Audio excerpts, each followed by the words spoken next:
तर एका छोट्याशा कामासाठी ना आम्ही बाहेर निघालेलो. कुठेही जायचं म्हटल्यावरती या मॅडम खूप जास्त एक्सायटेड असतात. बाहेर जायचं म्हटल्यावरती असा छोटासा डबा तर मला कॅरी करावा लागतो या छोटीसाठी. तर माझ्या दाढीची ट्रीटमेंट करण्यासाठी आज आम्ही भिगवणला चाललेलो. तर आमच्या इकडे जाताना बघा अशा नर्सरी लागतात. तर वेगवेगळ्या प्रकारची छान अशी झाडं इथं भेटत असतात.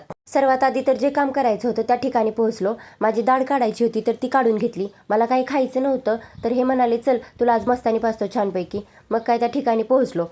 यांनी तर आपापली जागा पकडली बघा. आणि हो, कुठेही गेलं तरी हिची स्टंटबाजी आणि साहेबांच्या हातातील फोन हे नेहमी ठरलेलंच असते.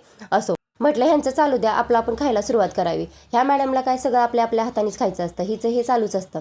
इथलं खाणंपिणं आवरलं आणि घराकडे निघालो. आणि हो, मगाशी तुम्हाला हा सीन दाखवायचा राहिला तर हे आहे उजनीच्या जलाशयाचं पाणी. इथं भरपूर प्रमाणात मासेमारी चालते, तसेच बोटिंग करण्यासाठी वगैरे पण भरपूर लोक येतात. जवळ असून मात्र इथे कधी आम्हाला थांबता आलं नाही, म्हणून हे म्हणाले चला आज आपल्याकडे वेळ आहे तर आपण इथं थांबूयात आज.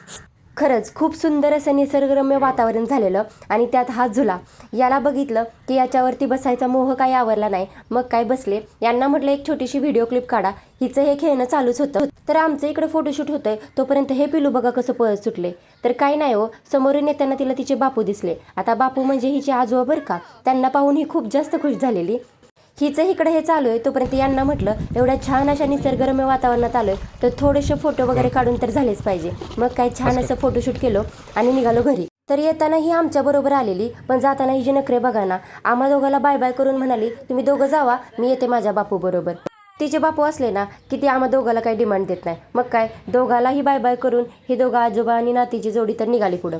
मग काय यांच्या पाठोपाठ आम्हीही निघालो घरी. तर असा होता आजचा पूर्ण दिवस. जर तुम्हाला माझे व्लॉग पाहायला आवडत असतील तर नक्कीच कमेंट करून सांगा आणि व्हिडिओ आवडल्यास लाईक शेअर आणि सबस्क्राईब करा. थँक्यू.